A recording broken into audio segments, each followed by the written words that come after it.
अंबेडकर जयंती मनाने के लिए आए हैं, मैं तमाम साथियों को बताना चाहता हूं, जैसे आप लोग बहुत सारे वक्ताओं के माध्यम से सुनते हैं कि बाबा साहब बहुत ही कष्ट में उन्होंने पढ़ाई किया, उनका जो जीवन है बेहद संघर्षों से भरा हुआ है। आप लोग यहाँ तक सुनते हैं, उसके बाद में फिर बात खत्म हो जाता है। तो साथियों, मैं आप लोगों को बताना चाहूँगा, मैं भारत मुक्ति मोर्चा का कार्यकर्ता हूँ और पूरा जमाना जहाँ पे बात को ख़त्म कर देता है, मैं वहाँ से बात को शुरू करता हूँ। मैं तो बाबा साहब अंबेडकर को स्कूल से बाहर निकाल देते थे। तो आप लोगों को इस समय जानना बहुत जरूरी है कि उसे स्कूल से कौन निकालता था। निकालते थे, बहुत उनके साथ में प्रताड़ना हुआ, बहुत तकलीफ में जिए, बहुत संघर्ष किए। उसके बाद में आप घर चले जाएंगे और उनके इतिहास से सबक नहीं सीखेंगे। तो एक कहावत है कि जो इतिहास से सबक नहीं सीखता है, इतिहास उसको सबक सिखाता है। और मैं बिल्कुल नहीं चाहता हूं कि आप लोगों को इतिहास सबक सिखाए। आप लोग इतिहास से सबक सीख के जाइए यहाँ से, ताकि आपके साथ में जो अन्याय है, अत्याचार है, इस समय कभी रिपीट ही ना हो सके। साथियों, बाबा साहब अंबेडकर जिस समय पे उनकी बाल्यावस्था में वो संघर्ष कर रहे थे, उनके जवानी में वो संघर्ष कर रहे थे, वो दौर था साथियों ब्रिटिश काल, अंग्रेजों का शासन था। आप लोगों को सीधा सीधा समझ में आ रहा है कि अंग्रेज लोग उनके ऊपर अत्याचार कर रहे थे। साथियों, 1950 संविधान लागू होने से पहले पहले भारत में एक कानून की व्यवस्था चलती थी। उस कानून व्यवस्था का नाम है मनुस्मृति। और मनुस्मृति में स्पष्ट लिखा हुआ है कि शूद्रों को शिक्षा लेने का अधिकार नहीं होगा, शूद्रों को संपत्ति रखने का अधिकार नहीं होगा और शूद्रों को राजा बनने का अधिकार नहीं होगा। आप यहाँ पे बैठे हुए तमाम मेरे सभी साथी लोग, आप लोग अच्छे तरीके से जान रहे हैं कि मनुस्मृति का रचयिता कौन है। सबक सीख के जाना है आप लोगों को यहां से, क्योंकि आज वही मनुस्मृति के रचयिता हैं। आप लोगों का समर्थन लेकर दिल्ली के सरकार में बैठते हैं और आपके बच्चों को शिक्षा ना मिले, इसका वो बंदोबस्त करते हैं। इस वक्त भी आप लोगों को लग रहा होगा कि बाबा साहब का जो संघर्ष की स्थिति उस समय था, अभी तो ऐसा नहीं है, गलतफहमी में मत रहिए, अभी उससे ज्यादा चल रहा है मामला। उस समय तो बाबा साहब अंबेडकर हमारे महापुरुषों के सामने, हमारे पुरखों के सामने समस्या था, लेकिन इस वक्त भी वो समस्या है। वो कैसे, एक उदाहरण के माध्यम से आप लोगों को बताना चाहूंगा। अभी ये जो आप लोगों का वोट लेकर दिल्ली के शासन सत्ता में बैठे हैं, अपने बच्चों को आईएएस आईपीएस बनाने के लिए उन्होंने एक विधि का निर्माण किया, एक कानून का निर्माण किया। उस विधि का नाम है लेटरल सिस्टम, जिसमें उनके बच्चे बिना परीक्षा लिखे हुए कलेक्टर बनेंगे, एसपी बनेंगे, डीएसपी बनेंगे, और आपके बच्चे उस परीक्षा में बैठ भी नहीं पाएंगे। मेरा बताने के पीछे का मकसद यह है साथियों, संदर्भ यह है कि उस समय शिक्षा का दरवाजा हमारे पुरखों के लिए बंद था और इस वक्त भी शिक्षा का दरवाजा लगभग 50% बंद है। हम लोग इस शाला में जरूर पढ़ा रहे हैं अपने बच्चों को, लेकिन यहाँ पे सामने वाले जो शिक्षा को छीन रहे हैं, वे लोग आपको सर्व शिक्षा अभियान की पढ़ाई पढ़ाने के लिए आप लोगों को मजबूर किया है। और उन लोग अपने बच्चे लोगों को अंतरराष्ट्रीय पाठ्यक्रम की शिक्षा को पढ़ा रहा है। ये दोनों शिक्षा में जमीन और सातवें आसमान का फर्क है। यहाँ पे हमारे बच्चे लोगों को चपरासी बनाने का यहाँ पे योजना बना के रखा है और उन लोग अपने बच्चे लोगों को कलेक्टर बनाने की योजना के ऊपर काम कर रहा है। इतना भेदभाव आज भी है। इसलिए साथियों, मैं आप लोगों को बताना चाहता हूं, सबक सीख के जाना है आप लोगों को। सबक सीखेंगे तो आप अपने बच्चों को समता और स्वतंत्रता दे पाएंगे। यहां पे कार्यक्रम शुरू होने से पहले पहले एक मैम थी, शायद उनका नाम रश्मि है, संविधान की उद्देशिका पढ़ा रही थी। उसमें लिखा हुआ है कि हम समता और स्वतंत्रता और बंधुत्व का समाज का निर्माण करेंगे। संविधान के उद्देशिका में लिखा हुआ है, जो संविधान का जो पहला पन्ना है उस पहले पन्ने में लिखा हुआ है कि समता, स्वतंत्रता और बंधुत्व का समाज और शासन का निर्माण करेंगे। इसी समाज में जहां पे आप लोगों को लगता है कि हमारे साथ में कुछ भी नहीं हो रहा है, आपके बच्चे के साथ में इसी जगह से अन्याय और अत्याचार शुरू हो रहा है। अगर समता होता, शासक जो कर रहे हैं, शासन जो कर रहे हैं, अगर वो समता को समाज में स्थापित करते तो वे अपने बच्चे को और आपके बच्चे को सेम पाठ्यक्रम की पढ़ाई करने के लिए यहां पे मौका देते, लेकिन वो आज भी नहीं दिया है। तो बाबा साहब के समय में जितना अन्याय और अत्याचार हो रहा था, उतना ही अन्याय और अत्याचार आज भी हो रहा है। हो सके आप लोगों को एहसास ना हो इस बात का, लेकिन हम लोग भारत मुक्ति मोर्चा के कार्यकर्ता हैं। जिस बात को सबसे ज्यादा छुपाया जाता है, उसी बात में सबसे ज्यादा इंटरेस्ट हमको होता है, क्योंकि दुनिया में प्रचार उन्हीं चीजों का किया जाता है साथियों जिसमें आपका नुकसान हो। जिसमें आपका फायदा है वो तो कभी प्रचार में आता ही नहीं है। बाबा साहब अंबेडकर ने बहुत पढ़ाई किया, पढ़ाई करने के वजह से उन्होंने हायर एजुकेशन डिप्लोमा अर्जित किया, उन्होंने पीएचडी का डिप्लोमा अर्जित किया और भारत देश के पूरे विश्व के सबसे विख्यात पॉलिटिशियन के रूप में स्थापित हुए, आप लोगों के लिए काम किया। प्रचार में ये जो शासक लोग हैं उन्होंने क्या प्रचार प्रसार किया, राजनीति मत करना, राजनीति बहुत गंदा चीज है। मैं प्रचार बता रहा हूं आप लोगों को, और आप लोगों को उन्होंने दिमाग में ठूस दिया कि वाकई में राजनीति करना बहुत गंदा है। जब हम लोग अपने लोगों के बीच में जागृति करने के लिए प्रबोधन करना शुरू किए तो हमारे समाज के पढ़े लिखे लोगों ने हमको बताया कि अरे बाबू इतना अच्छा पढ़े लिखे हो तुम, अगर सरकारी नौकरी कर लेते तो कितना अच्छा रहता।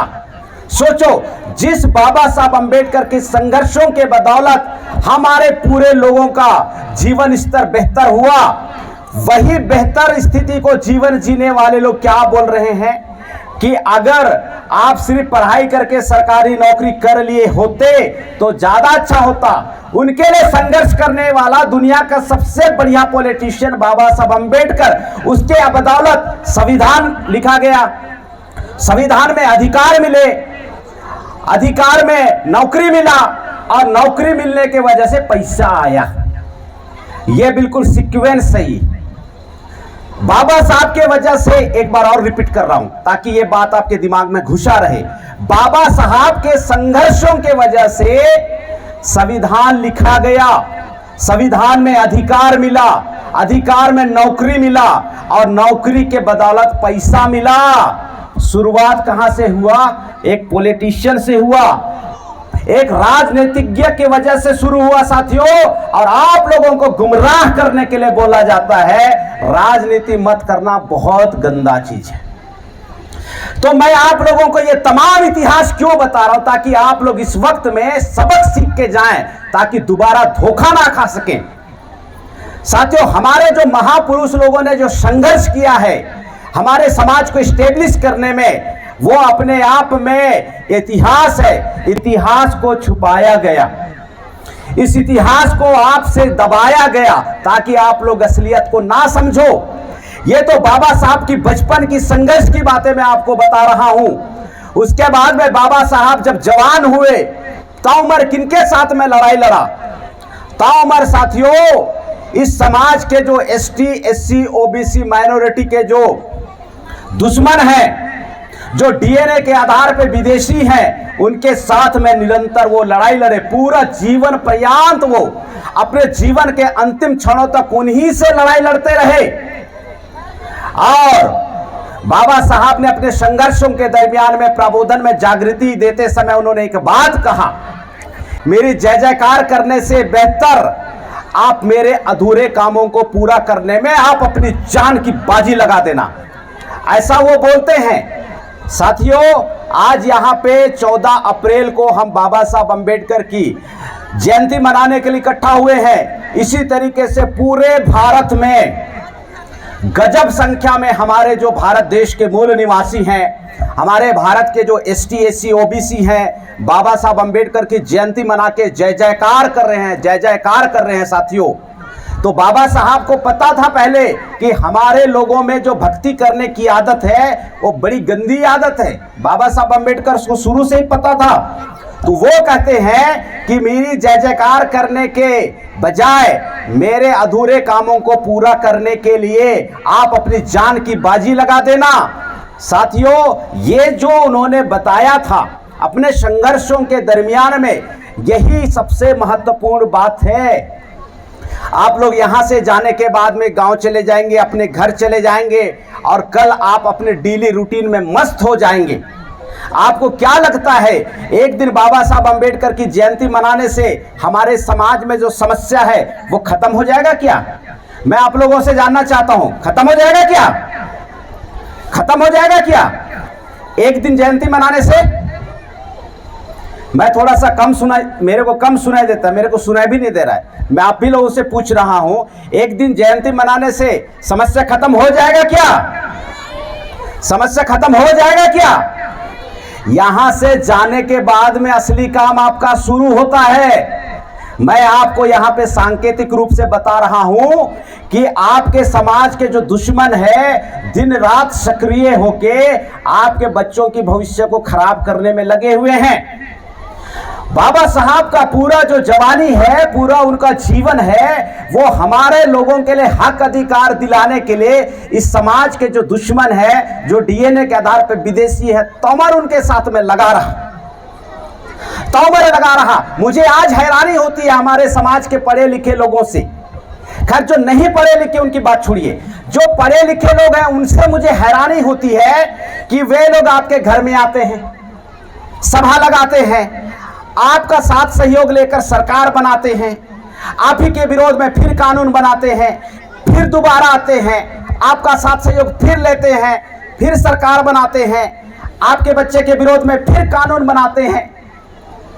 तो इतनी छोटी सी बात हमको समझ में नहीं आ रही है।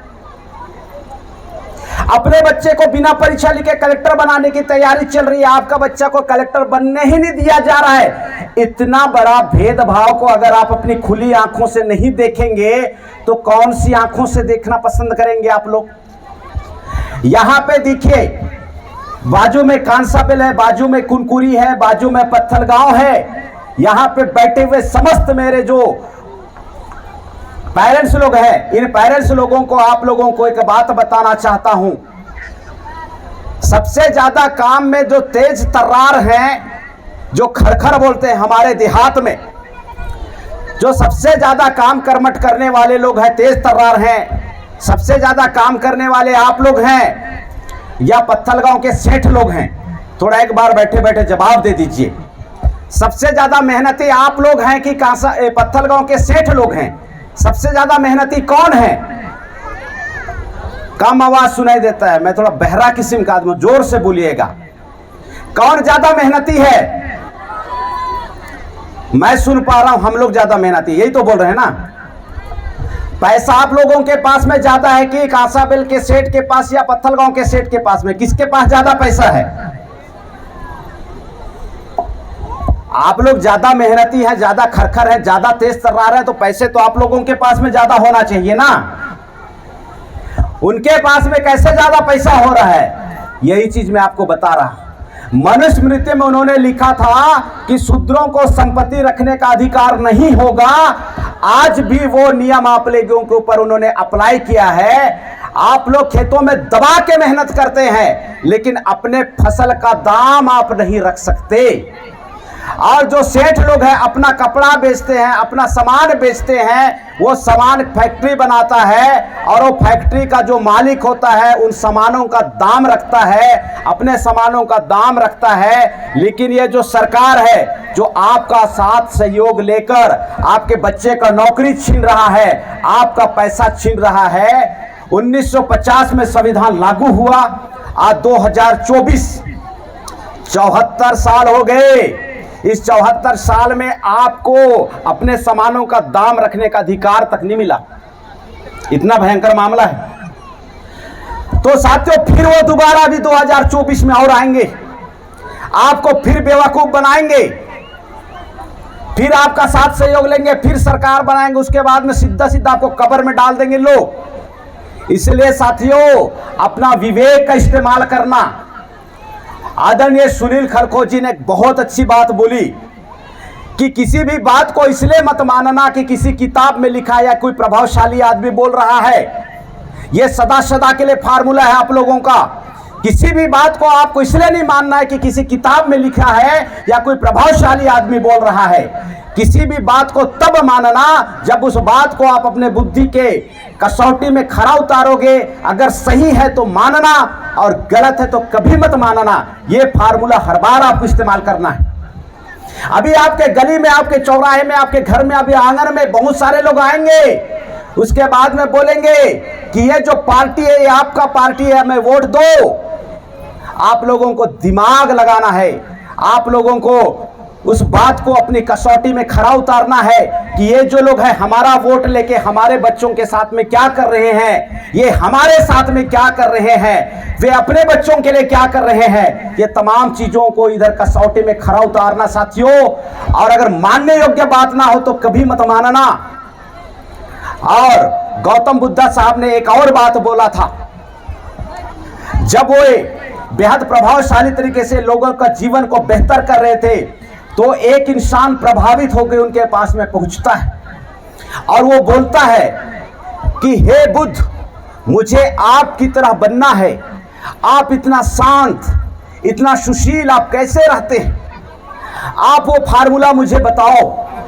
मैं आप ही की तरह मैं बनना चाहता हूं, आपसे सीखना चाहता हूं, मैं आपको गुरु बनाना चाहता हूं। ऐसा वो सज्जन पुरुष जाते हैं गौतम बुद्ध के पास में, ऐसी बातों को रखते हैं।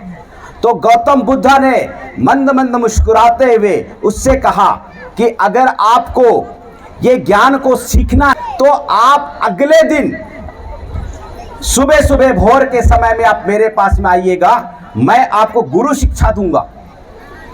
और साथियों वो जो सज्जन है उतावलापन में गौतम बुद्ध के पास में जाते हैं और गौतम बुद्ध अपने योग में लीन रहते हैं, आंखें बंद करके योग करते रहते हैं। उस दरमियान वो सज्जन पुरुष जाके उसके सामने खड़े हो जाते हैं।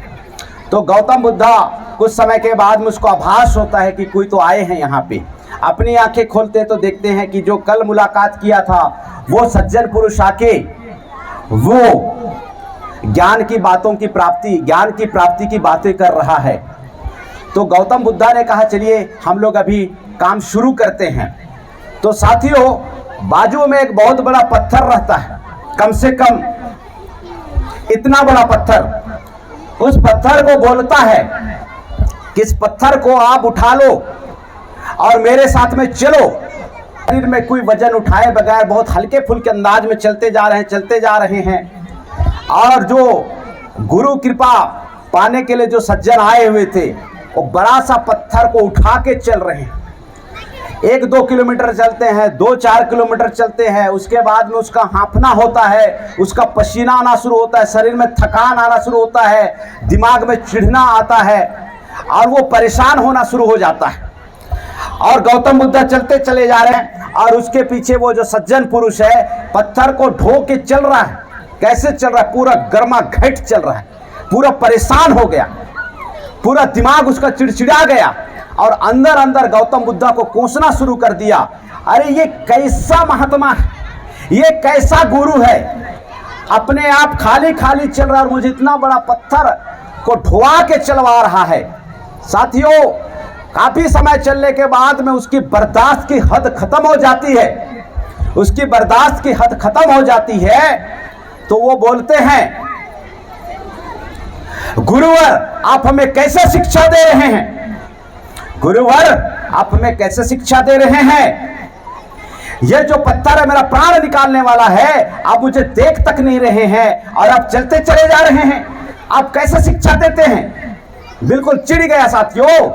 तो गौतम बुद्ध ने बड़े प्रेम से मुस्कुराते हुए कहा कि ये जो पत्थर है, ये पत्थर को तुम अभी तक ढोए हो? तो वो सज्जन पुरुष बोलते हैं आप ही ने तो कहा तो ढोने के लिए।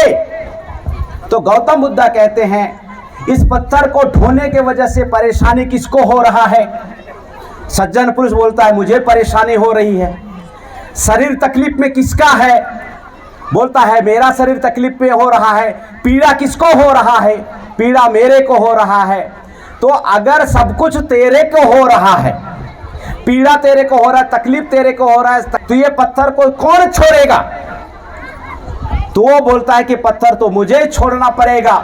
तो साथियों, इस कहानी से एक सबक मिलता है, बहुत महत्वपूर्ण सबक है। ये जितनी भी जो शोषण है, अन्याय है, अत्याचार है, शिक्षा को लेके, पैसे को लेके, शासन को लेके, सत्ता को लेके आपको नहीं दिया जा रहा है, आपको नहीं दिया जा रहा है। मैं आप लोगों को बताना चाह रहा हूं कि ऐसे लोगों को, ऐसे संगठन को, ऐसी पार्टी को ढोके क्यों चल रहे हो?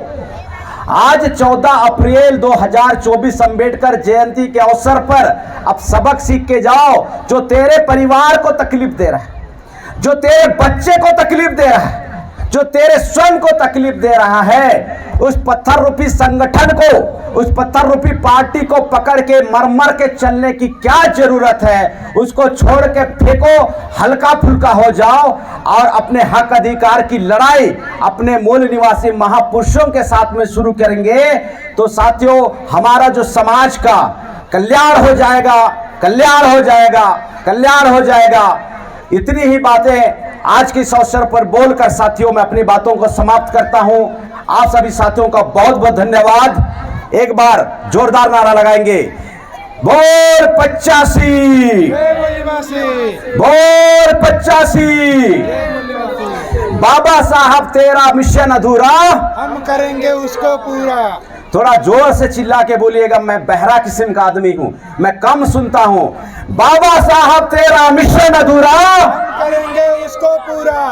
बाबा साहब तेरा मिशन अधूरा, हम करेंगे उसको मिलके पूरा। बाबा साहब तेरा मिशन अधूरा, हम करेंगे मिलके पूरा। बहुत बहुत धन्यवाद। जय मूल निवासी।